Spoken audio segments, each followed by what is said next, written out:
So hello guys, welcome back to my new video. काफ़ी समय के बाद हम लोग वीडियो बना रहे हैं। चलो थोड़ी सी पैसों के बारे में बात कर लेते हैं। बिफोर आई टेल यू कि मैं इस वीडियो में आपको क्या बताने वाला हूँ, पहले आप ये देख लो। मैंने कम एग्जैक्टली 5 दिन पहले एक स्टॉक को बाई किया था और मैंने ऑलमोस्ट 7,000 के आसपास प्रॉफिट बना लिया है।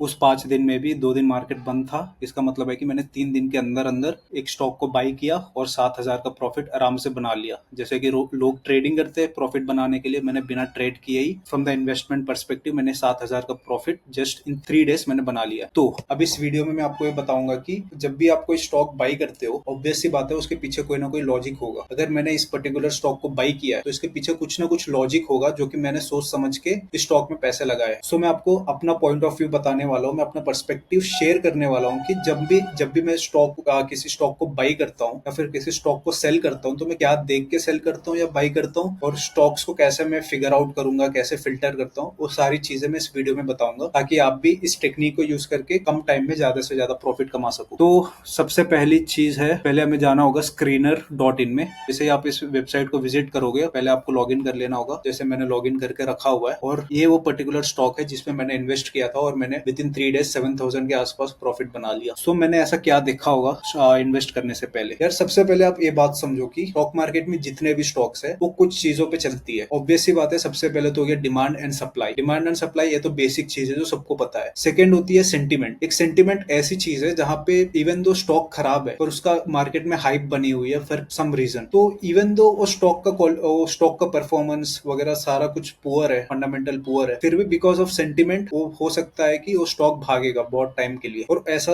होता भी है मार्केट में। आपने देखा होगा कई बार कि कुछ स्टॉक्स के फंडामेंटल जो है बहुत खराब होते हैं, फिर भी उसका सोशल मीडिया पे ऐसा हाइप बना दिया जाता है कि वो कुछ टाइम के लिए बहुत बूम किया जाता है उस स्टॉक को, वो स्टॉक बहुत बूम करती है और लोग काफी ज्यादा प्रॉफिट कमाते हैं। तो दूसरा हो गया सेंटीमेंट। तीसरा हो गया सीजनल। सीजनल से क्या मतलब है मेरा, जैसे कि यार देखो कुछ स्टॉक्स होते हो कंप्लीटली सीजन के ऊपर डिपेंड करती है। जैसे कि एसी वाले स्टॉक, एसी मतलब कि एयर कंडीशनर वाले स्टॉक्स, जब भी गर्मी की सीजन स्टार्ट होती है आपने देखा होगा कि जितने भी एयर कंडीशनर स्टॉक्स है उसमें एक बूम सा आ जाती है, एक पॉजिटिव अपसाइड रैली स्टार्ट हो जाती है। फॉर एग्जांपल ले लो वोल्टास। कभी आप वोल्टास का चार्ट चेक करना, जब भी समर आती है there is a rally in that particular stock. वैसे ही ये जो पर्टिकुलर स्टॉक है जो मैंने चूज किया हुआ था, ये भी एक सीजनल स्टॉक है। क्योंकि यार देखो अभी इंडिया में मानसून स्टार्ट होने वाली है और कई जगह स्टार्ट भी हो गई है। तो जब भी मानसून आती है इंडिया में, मानसून को रिलेट किया जाता है एग्रीकल्चर से। तो जैसे ही मानसून स्टार्ट होने वाली है, use of chemical and fertilisers काफी ज्यादा हाई होने वाली है, मतलब कि काफी ज्यादा बढ़ने वाली है। ऑब्वियस सी बात है जो भी स्टॉक इससे रिलेटेड है उसमें एक अपसाइड रैली आने वाली है और कई स्टॉक्स में आ भी गई है। जैसे कि मैंने इसमें इन्वेस्ट किया तो इसमें ऑलरेडी अपसाइड रैली स्टार्ट हो चुकी है। तो जब भी आपको कोई पर्टिकुलर स्टॉक दिखे तो आपको क्या करना है, सबसे पहले उस स्टॉक का नाम स्क्रीनर में सर्च करना है। जैसे कि मैंने सर्च किया है मध्य भारत को। अब यहाँ पे आप देख सकते हो कि उसका करंट प्राइस है अभी 427। ओके, ये हो गया कि करंट ट्रेडिंग प्राइस है 427। पहले हमें देखना होगा कि कंपनी करती क्या है। तो आप जैसे स्क्रीनर में इसको सर्च करोगे, यहाँ पे दिखा रहा होगा कि कंपनी करती क्या है और उसके मेन की पॉइंट्स क्या है। तो जैसे कि आप देख सकते हो मध्य भारत जो है फर्टिलाइजर एंड केमिकल। तो ऐसे आप कोई भी स्टॉक, कोई भी एक पर्टिकुलर स्टॉक का जब भी आप सर्च करोगे साइड में आपको दिखा दिया जाएगा कि वो कंपनी करती क्या है और उसकी मेन पोर्टफोलियो है क्या। तो इसकी मेन पोर्टफोलियो हो गई फर्टिलाइजर एंड केमिकल। अब नीचे ये भी मेंशन किया गया है कि फर्टिलाइजर से उनका कितना कमाई होती है, मतलब कि वो फर्टिलाइजर पे कितना डिपेंडेंट है। 33,429 टन का फर्टिलाइजर प्रोडक्शन होती है और इतना टन का केमिकल होती है। तो आपको एक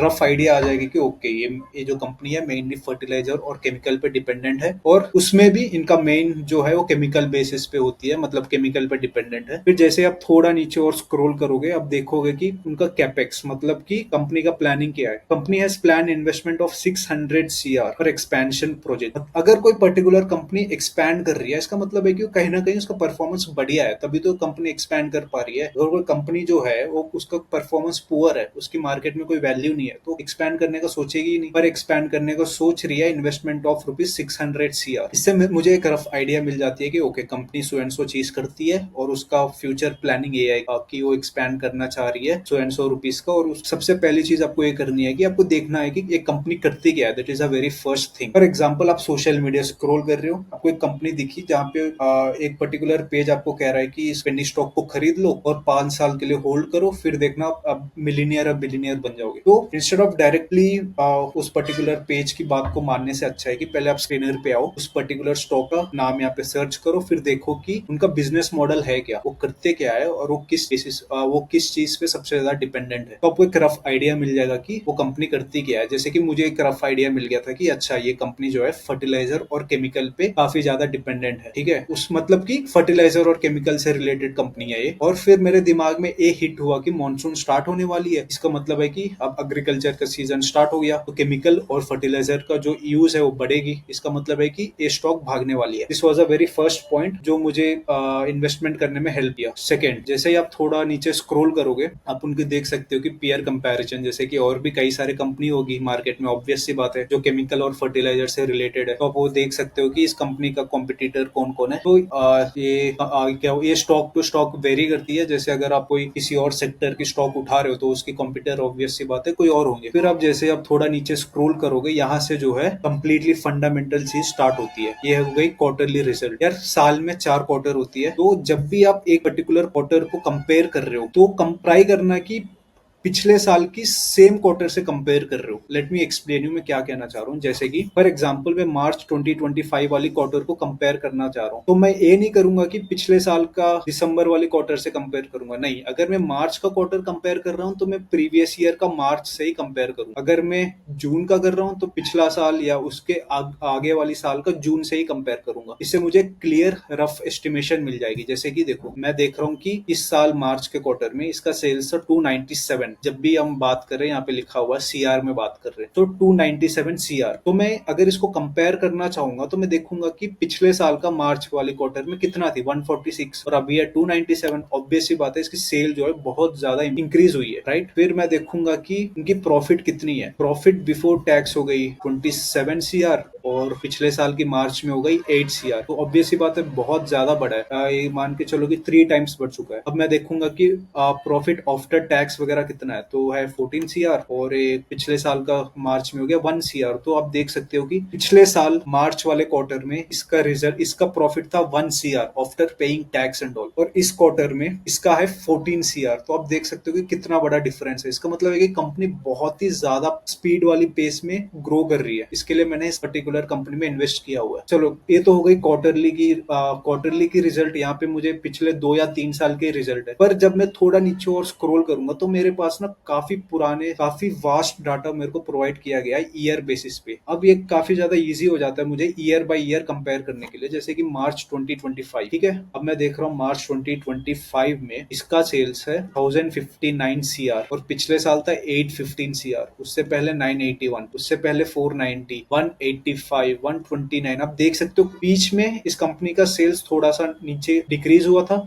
बाकी आप देख सकते हो अगर 2014 से देखोगे तो किस बड़े पेस में इसका ग्रोथ हो रहा है, इस कंपनी का, इस पर्टिकुलर कंपनी का। और इसका अगर हम प्रॉफिट देखेंगे तो आप देख सकते हो कि 2014 में इसका प्रॉफिट था 4 CR after paying the tax, net profit, और आज है इसका 57 सीआर। मतलब पिछले मान के चलो कि 10 साल के अंदर अंदर कंपनी इतना ज्यादा ग्रो किया है कि 4 सीआर के प्रॉफिट से सीधा 57 सीआर तक पहुंच गया। और एक ऐसा, और ये पर्टिकुलर स्टॉक ऐसी चीज है ना कि मतलब हमेशा ही केमिकल और फर्टिलाइजर का डिमांड रहेगा ही मार्केट में, क्योंकि हर साल एग्रीकल्चर होती है इंडिया में, हर साल केमिकल एंड फर्टिलाइजर का यूज होगा। इस तरह के स्टॉक्स आगे भागेंगे, सिंपल सी बात। और आप देख सकते हो कि ये कंपनी अब तो डिविडेंड भी पे करना स्टार्ट कर दिया। In the year 2014 even though they were earning a little bit of profit, वो डिविडेंड पे नहीं कर रहे थे, पर आप देख सकते हो कि धीरे धीरे उन्होंने डिविडेंड पे करना स्टार्ट किया था। डिविडेंड का जो परसेंटेज है वो वेरी करेगी ईयर टू ईयर, उसमें नो डाउट। पर आप देख सकते हो कि अच्छी बात यह है कि कंपनी प्रॉफिट अर्न करने के बाद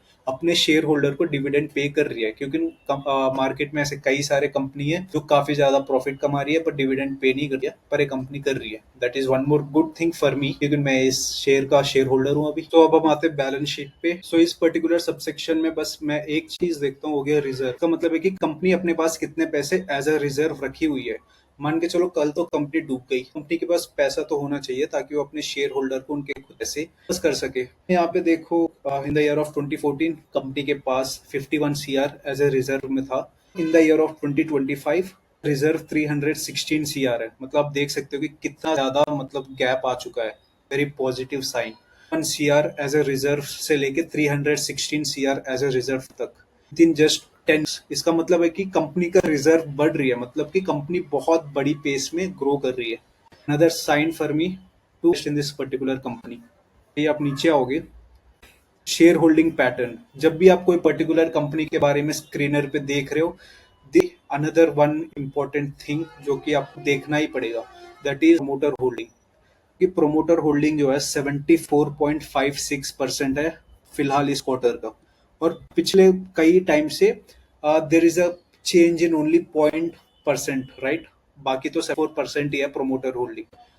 ऐसा कहा जाता है कि अगर कोई कंपनी का प्रोमोटर होल्डिंग 50% से ऊपर है तो उसे एज अ प्लस साइन देखा जाता है, और अगर 65 to 75% तक है फिर तो वो काफी ज्यादा अच्छी कंपनी है। क्योंकि अगर less than 50% as a promoter holding है, इसका मतलब है कि कंपनी के खुद के लोग उनके खुद के कंपनी का शेयर होल्ड नहीं कर रहे। इसका मतलब है कि उन्हें खुद की कंपनी पे कॉन्फिडेंस नहीं है। और अगर 50% से कम है तो इसका मतलब है कि आगे वो कोई भी डिसीजन लेंगे उसमें उनका ज्यादातर अधिकार नहीं होगा। इसका मतलब है कि उनका राइट्स जो है, डिसीजन मेकिंग राइट्स, वो कम हो जाएगी। क्योंकि अगर प्रोमोटर होल्डिंग ही 50% से कम है, इसका मतलब है कि उस पर्टिकुलर कंपनी का शेयर कोई और होल्ड कर रहा है, या तो डीआईआईस, या तो एफआईआईस, या तो पब्लिक। इसके लिए यहाँ पे अगर आप देखोगे तो इस पर्टिकुलर कंपनी का प्रोमोटर होल्डिंग है 74%, which is another good sign. और एफआईआईस भी अगर आप देखोगे तो पहले होते नहीं थे, पर अब एफआईआईस भी थोड़े बहुत परसेंट में इस पर्टिकुलर कंपनी का शेयर होल्ड करने लगे।